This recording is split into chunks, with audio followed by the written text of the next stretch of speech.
수업 시작하겠습니다. 이번 시간엔 로코코 양식에 대한 문화 변화를 한번 확인해 볼 건데요.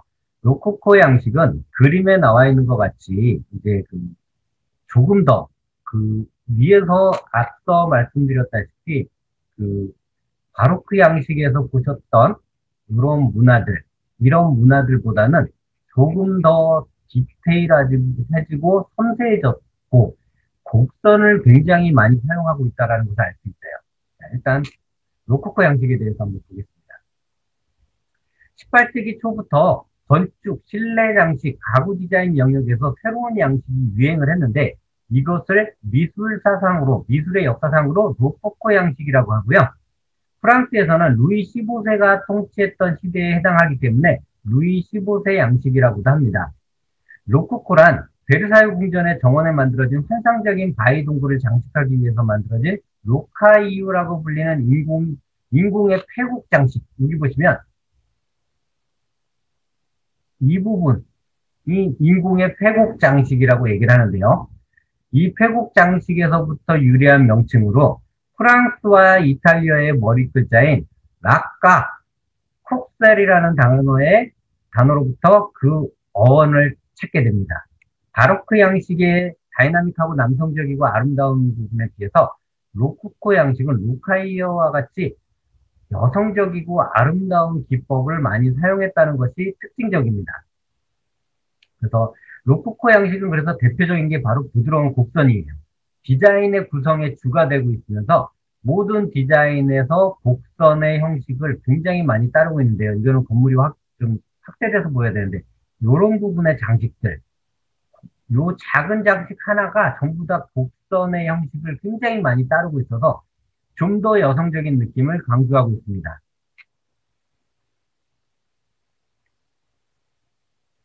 영국 같은 경우에는 아까도 계속 반복돼서 말씀을 드리고 있지만 역시 자기네 고전 문화에서 조금 더 새로 덧붙이는 그런 양식을 많이 쓰고 있고요. 루이 14세 때는 격식을 존중하는 형식에 찬 귀족 생활을 하고 있었지만 루이 15세 때는 귀족들은 엄격한 귀족 생활에서 해방되고 자유롭고 향락을 위한 생활을 하고 싶어서 파리 교회에다가 탑도나 페빌리언이라고 부르는 맵시 있는 저택을 세웠습니다. 자, 그래서 그 저택에서는 실내는 찬 느낌을 주는 대리석 대신에 나무결이 고운 쪽마루, 아까 보셨던 헤링본을 깔기 시작을 했고요. 벽면에는 플라스터를 바르고 아칸서스나 화초 문양의 장식을 해서 곡선이 주는 자유로움과 부드러움을 만끽했다는 거죠. 즉, 시대적으로 루이 14세 때는 굉장히 엄중한 궁중생활 안에서도 엄중한 격식을 존중했는데 계속 격식을 차리다 보니까 사람은 자유스러워지고 싶었던 거죠. 자유스러워지고 싶다 보니까 파리에서 좀 멀은, 그러니까 수도권에서 좀 떨어진, 우리나라로 말하면 경기도권 쪽에다가 전원주택을 짓고 그 전원주택은 그동안의 격식을 좀 버리고 부드러운 느낌으로 가지고 편안하게 생활을 영위하고자 이제 만드는 것이 바로 이제 그 로코코 문화의 시작이라고 볼 수가 있겠습니다. 바로크 양식은 육중한 식주, 그러니까 기둥의 주각이나 직선적인 딱딱함이 제거되고 벽에서 천정에서부터의 이어짐이 곡면으로 처리된 것이 많았습니다. 바닥에는 꽃 모양이 화려한 인간이 깔리고 실내 전체가 관능적이고 아름다운 미를 나타내고 있는데요. 로코코 시대는 이런 주택의 외부 장식보다는 실내 장식 가구에 중점을 둔 것이 특징적입니다. 즉, 건물에서는 큰 변화를 안 줬어요. 그러나 실내 장식 안에서는 곡선을 이용해서 부드럽고 편안한 분위기를 많이 연출했다는 것이 특징적입니다. 특히 부뚜아르나 알코브라고 불리는 상류 부인들이 사교용으로 쓰는 사실은 그 개인적인 용도의 방은 그 실내 장식과 기구, 일상생활용품에서 최고도로 세련된 취미를 표현하고 있습니다. 그래서 로코코 양식이 실내 가구에서는 문화의 꽃이라고 볼 수 있는 시대라고 할 수 있어요. 그래서 모든 가구는 흐르는 듯한 곡선을 주체로 했다가 로코코 시대의 대표적인 구성입니다. 의자는 캐브리올이라고 하는 곡선각을 사용하고요. 팔걸이에는 등받이를 이루는 곡선 구성의 의자 전체가 여체와 같은 아름다운 구성. 자, 여기에 보시는 이 의자입니다. 이 의자 자체가 팔걸이서부터 이렇게 둥근 형식을 띠면서 조금 더 편안한 느낌을 주는데 부드러운 곡선을 이용해서 그 여성적인 이미지를 많이 강조했다라고 할 수가 있겠습니다. 시트나 등받이도 꽃 모양의 고글링직으로 쌓여 있고요. 시트의 편안함과 형태의 아름다움이 훌륭하게 조화되어 예술적 경지를 이르렀다라고 얘기할 수 있는 시대가 되겠습니다. 가장 아름다웠던 집기의 시대라고 할 수 있겠죠. 기부인이 사용하는 침대는 알코브 침대, 폴로네이즈 침대, 왕비의 침대, 천사의 침대 등이 있고 왕이나 귀족이 사용하는 것으로 권위의 침대, 왕관의 침대, 도매 침대, 도르코 침대 등등이 있습니다. 그 외 실내 벽면을 장식하는 콘솔용 탁자나 아까 보셨던 위에 사진에 보셨던 콘솔용 탁자 이렇게 되어 있는 콘솔용 탁자나 이제 그 식탁, 화장, 테이블, 사무용 책상, 옷장 등 상류계급의 생활 수준이 높아짐에 따라서 가구의 종목은 점차 많아지게 되었습니다. 로코코 시대가 굉장히 아름다운 가구들이 많았고요. 루이 16세 때부터는 여기서 이제 조금 더 특징적인 부분이 보여지는 게 이제 화려함과 부드러움을 계속 보다 보니까 사람들이 질리기 시작합니다. 질리기 시작하다 보니까 복고풍 시대가 돌아온 거예요. 이게 루이 16세 시대 때 시작이 된 겁니다. 그래서 신고전주의라고 얘기합니다. 아까 고전주의에 대한 수업을 했을 때 직선적이고 딱딱한 부분이 되게 많았다라고 들었을 거예요. 그걸 생각해 보시면서 신고전주의를 한번 생각해 보자는 거죠. 신고전주의라는 건 직선의 딱딱한 분위기를 같이 가지고 있으면서 르네상스와 로코코 시대를 거치면서 있는 화려함을 직선의 딱딱함에 포함시켜서 융합시킨 구조다라고 얘기할 수 있겠습니다. 고대 로마 유적을 발굴하고 독일의 미술가인 빈켈만의 고미술 연구랑 기숙의 히라보와 이탈리아 여행 등이 이제 좀 더 이 과학기술이 발달됨에 따라 이 해운 항만 문화가 좀 더 발전을 돼서 많은 사람들이 여행을 가면서 그 문화에 대한 답습을 하기 시작한다는 거죠. 그래서 이런 문화들을 답습하다 보니까 좀 더 이제 여러 가지 문화의 장점을 섞어서 새로 등장한 것이 바로 신고전주의 양식인데요. 대표적으로 이게 시작이 된 게 바로 고대 로마 유적의 발굴이 계기가 된 거예요. 그래서 과거에는 이런 식으로 가구를 만들었구나라고 보시면서 이런 식의 가구에다가 르네상스 양식을 섞어볼까라는 어떤 도전적인 계기가 디자인의 시초가 된 시대가 되겠습니다. 의자나 테이블의 다리는 끝이 가늘어졌습니다. 직선 형식으로 변했는데 아까 보셨던 고전주의는 직각으로 되어 있는 상태였지만 신고전주의는 직각이긴 한데 사선을 겸비한 직각이 되어 있다는 게 특징적입니다. 또한 벽면에는 각각의 면에는 이렇게 장식적 요소를 좀 더 세분화되고 디테일하게 만들어졌고요. 청동에 대한 다른 종류에 대한 자재를 입히고 상부에는 별도의 자재를 얻는 방식으로 역시 고전주의 양식을 따르고 있으면서 새로운 문화, 로코코 시대 문화와 르네상스 시대 문화를 갑자기 합쳐져서 만들어지고 있는 그런 가구들이 등장을 한다는 것을 알 수 있겠습니다.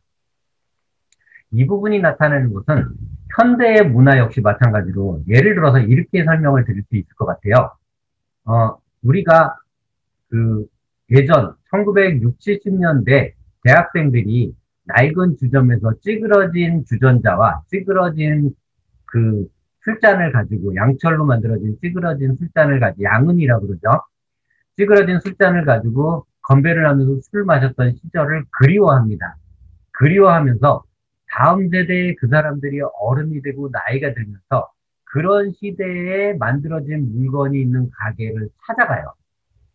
그러다 보니까 리모델링을 할 때 찌그러진 주전자를 등으로 쓰고 예전에 있던 찌그러진 그 술잔을 일부러 만들어서 막걸리를 따라 마시면서 고등어를 숯불에다 직접 굽는 이런 방식의 요소를 따라가고 있다는 거죠. 이게 바로 고전주의와 신고전주의의 차이예요. 디자인은 항상 똑같은 것이 흘러가는 것이 아니라 시대에 따라서 또는 사람들의 생활 방식에 따라서 또는 과거에 대한 추억을 끄집어내는 차원으로 계속 변화되고 바뀌고 있다는 거죠. 역시 마찬가지로 패션도 마찬가지입니다. 청바지 같은 경우에 예전에는 나팔바지가 유행이었는데 최근 들어서 10년 전부터 반나팔바지라는 것이 등장을 해요. 역시 디자인 역시 계속 세대를 바꾸면서 약간의 변화를 추구하지만 예전 세대의 디자인을 그대로 따르고 있다는 걸 알 수 있거든요. 패션에서도. 즉, 우리 인테리어 역시 마찬가지로 신고전주의와 고전주의와 같이 과거에 있던 내 문화를 현대로 끄집어내서 그 현대에서 새로운 것을 같이 가미해서 발전시키는 것이 인테리어 디자인의 특징적이라고 할 수 있겠습니다. 그리고 또 하나 인테리어 디자인 역사에서 굉장히 흥미로운 부분은 이때 썼던 가구를 지금도 쓰고 있다는 것입니다. 그래서 어떤 분위기에 어떤 가구를 배치를 할 것인가는 인테리어 역사를 결코 버리고 갈 수 없는 부분이라고 할 수 있는 중요한 부분이라고 할 수 있겠습니다.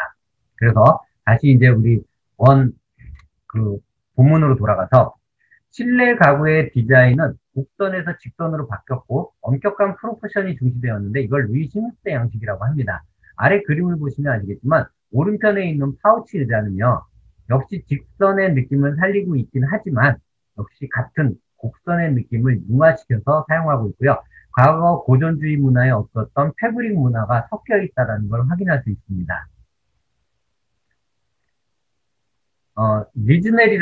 리즈넬과 렌트켄 등은 루이 16세 때 마리 앙투아네트의 가구를 제작한 18세기 후기의 대표적인 가구 작가로서 이제 아래에 있는 신고전주의 가구들을 만들어내기 시작을 했습니다. 자, 역시 마찬가지로 신고전주의 양식의 특징을 한번 보겠는데요. 루이 16세 때 만들어진 양식인데 로마 시대의 건축물을 거의 흡사하게 만들었는데 다시 한번 보시면 아시겠지만 요 둥근 주각이 없어졌어요. 이 부분이 없어지고 과거 그리스 문화의 신전 문화가 그대로 이 건축물에 들어와 있다는 걸 알 수가 있고요. 여기서 틀려진 문화는 뭐냐면 바로 얘예요. 주각. 주각이 르네상스 문화를 거치면서 좀 더 아름답고 디테일해졌고요. 지금 화면상으로 정확하게 안 보일 수도 있는데 이 부분 기둥이 예전에는 이렇게 평평한 세반적으로 반죽한 민자의 형식을 따르고 있었다면 이렇게 울퉁불퉁한 타일의 느낌처럼 보여지고 있다는 거죠. 뭔가가 좀 더 디테일해지고 섬세해졌는데 고전주의 문화 양식은 그대로 따라가고 있다는 것이 이 시대 건축물의 특징입니다. 자, 영국은요, 앤 여왕 시대 통치 시대부터 곡선을 주체로 한 로코코풍의 디자인 양식이 유행을 했었고요.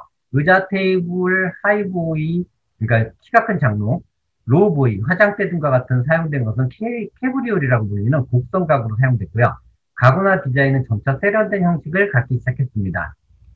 로코코 양식이 도입되면서부터 루이 15세 양식을 기본으로 해서 중산계급, 그러니까 우리나라 말로 현재 시대 말로는 중산층이죠. 중산층 사람들을 위한 기능적인 가구가 제작되기 시작했다는 것이 특징적이고요.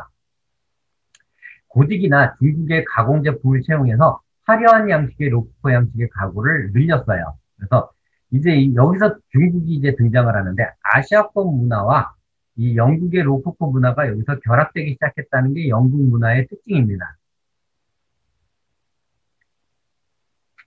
고전주의 건축가인 아담은 때마침 고전 양식의 유행에 앞장서서 실내 장식이나 가구 디자인, 히랍의 엄격한 고전 양식의 법칙을 다른 형으로 융합시키기 시작했습니다. 그래서 지금 그림에 나오는 신고전주의 양식은 직각의 형식을 갖고 약간은 딱딱한 느낌이 있지만 곡선을 부분적으로 집어넣어서 부드러운 느낌을 더욱 강조한 치펜데일 가구라는 양식이 등장을 해서 가구사에 많은 업적을 남기기 시작을 했습니다. 자, 이제 우리나라의 인테리어 역사라고 얘기할 수 있겠는데요. 우리나라 인테리어 역사는 어떤 실내 디자인 분야에서 인테리어 자체가 디자인 쪽에 치중되어 있다라고, 그리고 우리가 또 가구 디자인을 하는데 디자인적 힌트를 얻을 수 있는 영감보다는 한국 건축 역사는 그냥 히스토리예요. 우리 조선 시대부터 고려 시대 각각의 시대별로 나눠지듯이 한국 건축 역사 역시 마찬가지로 이 역사적인 부분이 더 강하고요. 왜 그런 식으로 역사적인 부분이 강할 수밖에 없냐면 저희가 아픈 시기를 거쳤잖아요. 일제 침략이라는 시기와 전쟁의 시기를 거치면서 실내 인테리어 부분에 치중됐던 부분이 근대화됐던 시절에만 나타났고요. 그 이전 시절의 가구나 집기들은 한옥 등과 같이 건축적 양식은 충분히 발전을 했지만 실내 인테리어적 양식은 사실상 전무했다라고 할 수 있겠습니다. 가구 등 같은 경우에는 나무로 제작되어 있는 가구들이 많았는데 외세의 침략을 받으면서 명나라의 문화, 당나라의 문화, 홍나라의 문화, 총나라의 문화 등이 유입되면서 그 시대적 문화만 유입되고 가구는 직접적으로 이동을 할 수 있는 문화, 즉 집에 배치가 되는 형식이 아닌 언제든 전시가 생겼을 때 곧짐으로 등허리에 메고 다닐 수 있는 기주와 같은 문화가 발전을 했기 때문에 실제적으로 우리나라의 건축 인테리어 역사를 봤을 때는 이 해방 전과 해방 후로 나눠질 수 있는데요. 일제 침략기 이전과 이후의 인테리어를 봤을 때 우리의 관점은 일제 침략기 이후를 인테리어의 역사라고 정립을 할 수밖에 없는 상황이다라는 것을 먼저 말씀드려야 될 것 같습니다. 물론 그 이전 문화는 저희가 도배 문화도 있었고 충분히 우리나라 한옥의 전통 문화가 있기는 했습니다만 어떤 인테리어적 느낌보다는 그 방풍과 방충, 병충해 해방을 위한 그 해로운 부분을 그 차단하기 위한 용도로 사용되었을 뿐이지 실제로 인테리어의 효과를 나타내기 위해서 벽화를 걸거나 이런 부분은 크지 않았다라는 것이고요. 그 과거 그 건축 양식을 사용했던 건축가들은 굉장히 그 천미인으로 천대받았던 시절이기 때문에 실제로 아름답게 꾸미기는 어려운 부분이 있었다라고 볼 수가 있어서 우리 그 본문에서는 일제 침략기 이후부터 다룰 수 있겠는데요. 우리나라 역사에서 제일 처음 인테리어가 시작됐던 건 1959년 길공사라는 김경일 사장의 창립이 인테리어 디자인의 효시라고 볼 수 있다라고 할 수 있겠습니다. 당시는 무대 장치 및 영화 세트, 초상화, 간판 등과 같이 흔히 얘기하면 광고 디자인과 산업 디자인 그리고 인테리어 디자인이 섞였다라고 할 수 있을 것 같아요. 무대 디자인까지. 그래서 특별히 어떤 분야가 나눠진 게 아니라 그냥 하나의 덩어리로 시작이 된 것이 그 시작이 될 것 그 문화의 시작이 된 것 같고요. 어떤 기능적이나 합리적인 해결 같은 디자인적 접근보다는 얼마나 보기 좋은가에 집중하는 감각적 접근이 주를 이룬 계기가 되었습니다. 1960년대 들어와서는 이제 실내 디자인 업계가 춘추 전국 시대를 나타내고 있는데요. 인테리어 디자인이 건축이나 응용미술을 공부하고 실내 디자인에 대한 디자인 개념을 도입할 수 있었던 젊은 작가들에 의해서 본격적으로 학문과 연결돼서 드디어 이제 학문으로서 인테리어 디자인이라는 용어가 시작되는 시기가 되었습니다. 1960년대 후반부터 70년대 초까지 실내 디자인 업계의 춘추 전국시대라고 할 만큼 인테리어 디자인 회사가 생기기 시작했는데요. 이게 이제 그 당시 시대적인 배경에 의해서 건축이 붐이 일어서 관광산업과 건설 붐이 쭉 일어나면서부터 오피스 건물과 아파트 등과 같은 건설은 실제로 커다란 건축회사가 시공을 했었고요. 인테리어는 그 부분의 장식적 부분 또는 초기에는 도배장판 부분부터 시작됐던 의장 부분, 예전에는 지금 건축 공부하는 건축 수업 학문에 건축 구조, 건축 재료 등과 같이 건축 의장이라는 용어로 별도의 하나의 학문 학과목 정도밖에 되지 않았었는데요.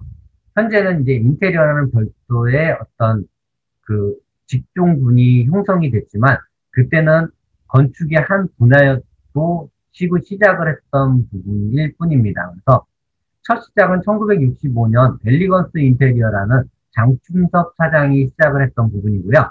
두 번째 1966년 이듬해 대진실내의장연구소라는 송석진 사장에 의해서 창립이 된 것이 이제 인테리어 실내 디자인이 본격적으로 그 틀을 잡았던 중흥기였다라고 볼 수가 있겠고요. 결국 1960년대 인테리어 디자인 산업 부분은 잠재력을 키워나가는 가운데서 대형 공사는 건축 건설사가 했고 그 밖에 작은 중소형 공간은 인테리어 회사가 시공하는 모습을 띠게 되는 모습을 나타내고 있습니다.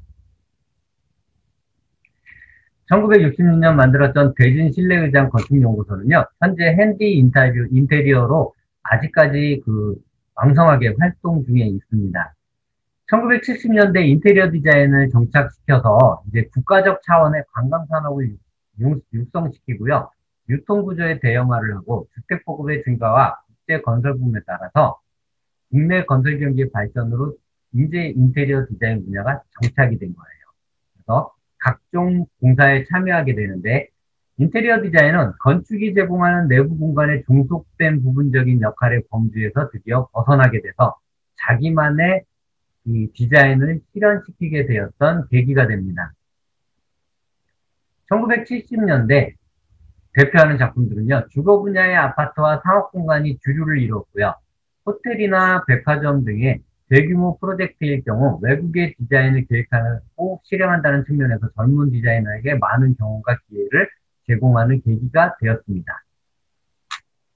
그래서 1979년 이제 7월 28일 39명의 창립 동인을 계기로 한국 인테리어 디자인 협회가 처음 창립되어서 실내 디자인만의 개별 활동이 시작됐고요. 현재는 사단법인 한국실내건축가 협회로 그 모양새를 유지하고 진행을 하고 있습니다. 우리나라에 대한 근대 실내 건축의 역사를 보면요. 1876년 개항 이후로 서구문물이 들어오고요. 근대화되어지는 과정에서 생겨난 근대 건축물은 우리 전통 양식과 현대 건축을 연결시켜주는 매개체 역할을 하는데요. 최초의 맥을 이어줄 수 있는 중요한 계기가 서양의 건축과 동양의 건축이 합쳐지면서 최초의 실내 디자인 맥을 이어주게 하는 계기를 중요한 가치를 가지게 되는 역사적 사항이 됩니다. 현대사회로 오면서 역사적 가치와 함께 건축사 및 한국 실내 건축사적 중요한 그 건축물의 상당수가 멸실 또는 훼손되었는데요. 이게 이제 시대적 의식 중에서 일제강점기에 워낙 많은 피해를 입고 경제적 논리에 의해서 이 6.25 전쟁을 겪고 경제적인 논리에 의해서 경제 부흥을 위한 그런 멸실 또는 훼손이 계속 진행 중이라는 실정이라는 것이 안타까운 현실이긴 합니다. 자, 그러면 한국의 이제 역사 기록을 봤을 때, 인테리어 역사 기록을 봤을 때, 그, 모든 나라가 그랬듯이 우리나라의 경우도 인테리어 디자인은 기존의 공간에 부분적인 장식을 더하는 데코레이션이 먼저 시작이 됐습니다. 그래서 고종시대 때, 고종황실에서 궁에 들어와서 양식 요리와 외빈 접대를 담당했던 독일 여성 폰탁이 고종 황제 황실에다가 그릇이나 가구를 프랑스에서 가지고 와서 이 데코레이션을 했던 것이 바로 그 시작입니다. 그래서 인테리어 역사의 그 자료를 수집하고 있는 아주 유명한 오인욱 교수님이라는 분이 이제 이것을 쭉 정리를 하고 이제 책을 발간하려고 준비를 하고 계시는데 오인욱 교수님의 사견으로서는 1902년 가옥을 허물고 서구식 호텔로 지은 손탁 호텔이 우리나라 인테리어 디자인의 발원지가 아닐까라고 추측하고 있습니다. 그 다음이 조선호텔이에요.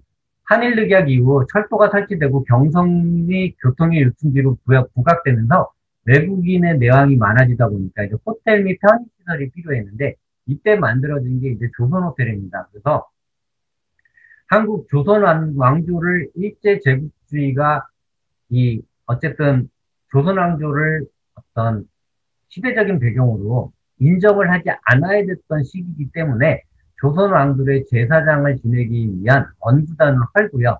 그 자리에 벽돌 건물인 조선 철도 호텔, 현 웨스틴 조선 호텔을 지었어요. 그래서 가운데 아직까지 원구단 제사를 지냈던 팔각정만 남아 있고요. 그 외에 제사를 지냈던 커다란 원구단은 이미 사라진 상태입니다. 설계는 독일인인 게로로그 데 라란데라는 사람이 담당을 했고요. 양식은 르네상스 양식으로 시공이 됐습니다. 조선호텔의 표면은, 현재 웨스틴 조선호텔의 표면은 약간의 르네상스식이 남아있긴 한데, 현대식 건물로 바뀌어 있어서 거의 이 모습은 찾아보기 힘든 상태고요.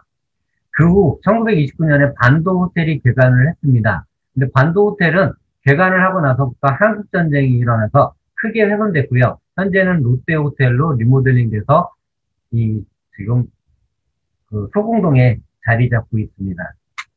1954년 8월에 정부가 미군으로부터 반도 호텔을 인수하고 개보수 작업을 시작했는데 이것이 한국의 최초의 리모델링이라고 볼 수 있는 부분입니다. 그래서 우리나라 인테리어 시점은 이렇게 시작이 됐다라고 얘기할 수 있겠습니다. 자, 상업공간 같은 경우에는요, 그 일제강점기인 미스코시 백화점, 최초의 미스코시 백화점이었고요. 해방 이후 동아백화점으로 있다가 삼성 이병철 회장이 신세계 인수를 동아백화점을 인수하면서 신세계백화점으로 이름을 변경을 했고요. 1931년 한국인인 박흥식이 현재 종로타워 자리에 세운 하신백화점, 그리고 미도파 백화점은 현재 롯데백화점 명품관이 있는 자리예요. 그쪽으로 이어져 왔다라고 볼 수가 있을 것 같습니다. 그래서 상업공간에 대한 리모델링과 부분적인 내용은 계속 매장의 변화가 일어나면서부터 계속 리모델링의 역사가 이어져 왔다라고 볼 수가 있겠고요. 이제 그 호텔 부분에서는 1972년 개관한 신라 호텔이 우리 그 한국인이 직접 지은 호텔로는 최초의 호텔이다라고 얘기할 수 있는 부분이 되겠습니다. 당시의 인테리어 디자인 업계에 미친 영향은 양이나 등으로 매우 컸어요. 그래서 이런 것들이 새로운 트렌드를 시작을 했고요. 자, 박물관과 전시공간의 시작은 역시 마찬가지로 조선 총독부의 건물부터 미 군정에 대한 군정청, 그리고 이승만 대통령의 집무실, 그리고 마지막에는 국립중앙박물관으로 사용되다가 1983년 김영삼 정권 때 완전히 해체한 중앙청 건물이 근대 건축물의 대표적인 건축물이라고 하겠습니다. 중앙청 건물 같은 경우에는요, 그 건축사적 측면에서는 적지 않은 건축가들이 아쉬워하는 일이긴 하지만, 우리 일제강점기 때 경복궁을 가로막기 위해서 지었고, 일부러 국위를 말살하려고 한 것이기 때문에 철거를 해야 된다라고 하는 슬픈 양면성이 있었다라고 볼 수가 있겠습니다. 일부에서는 완전히 헐기보다는 전시시설로 남겨뒀으면 좋지 않을까라는 생각도 가지고 있는데요. 이건 역시 마찬가지로 역사와 시대의 인증일 뿐, 사진자료 건물이나 이런 것들은 남아있어요. 근데 아무래도 역사적 가치를 보존을 할 것인지, 해체를 할 것인지는 신중하게 고려를 하는 것이 맞지 않을까 싶습니다. 역시 이 중앙청 건물이 왜 중요하냐면, 이런 것들이죠. 일제강점기 때는 많은 독립투사들이 지하에서 곤욕을 치렀던 곳이고요. 그리고 미군정청 당시에는 미군정기, 그러니까 해방됐을 때 대한민국 정부가 세워지기 전까지는 미군에 의해서 이제 일제 잔재를 복원을 했던 자리, 즉 한국의 행정 시스템이 안 되기 때문에 그 일본에 그 종사를 했던 행정직 직원들을 전부 다 복귀를 시켰던 그 자리가 되기도 하고요. 이승만 대통령이 집무실로 썼던 자리이기도 하지만 6.25 전쟁 때는 그 다시 이 부산까지 후퇴를 했다가 다시 서울 수복을 해서 대한민국의 태극기를 꼽았던 대표적인 건물이기도 합니다. 그렇기 때문에 많은 역사적 자원이기도 하긴 해요. 그래서 상실된 것을 아쉬워하는 사람들도 꽤 많습니다.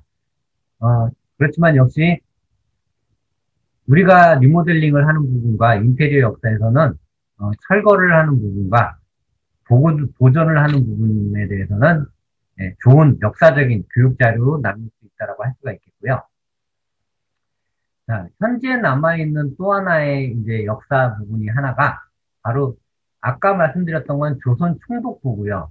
지금 말씀드린 건 조선 총독부의 관저, 즉, 그, 직접적으로 샀던 사택이라는 얘기, 관으로 유지했던 집이라는 얘기입니다.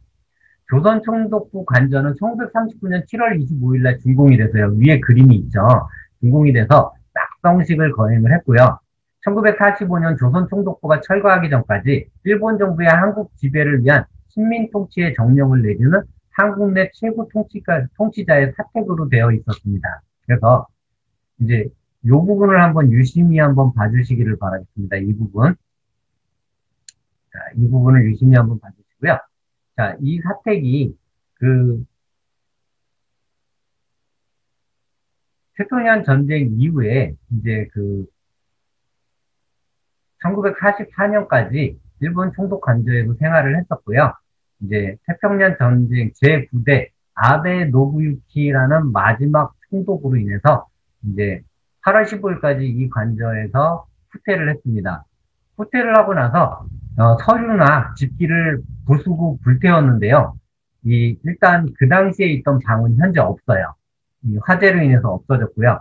이 뼈대만 남아있는 상태입니다.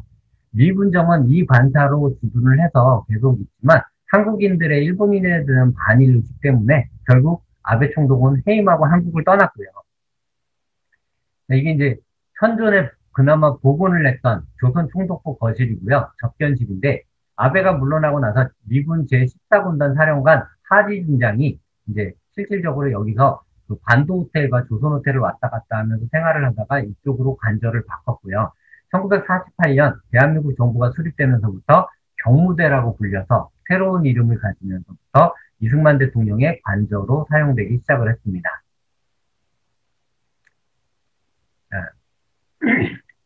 그래서 이 건물이 마지막으로 가선 어떤 건물로 변화가 됐냐면요. 청와대라는 이름으로, 지금 여러분들이 너무 잘 아시는 그 청와대입니다. 청와대라는 이름으로 이름을 변경을 했고요. 그래서 5.16 군사혁명 이후에 박정희 소장이 제3공화국 대통령으로 취임함에 따라서 청와대의 새 주인으로 등극을 하게 됩니다. 그래서 현재 아까 제가 좀 자세히 봐달라고 했던 이 부분이요. 이 부분이 기와가 올라가 있는 걸로 바뀌어 있을 거예요.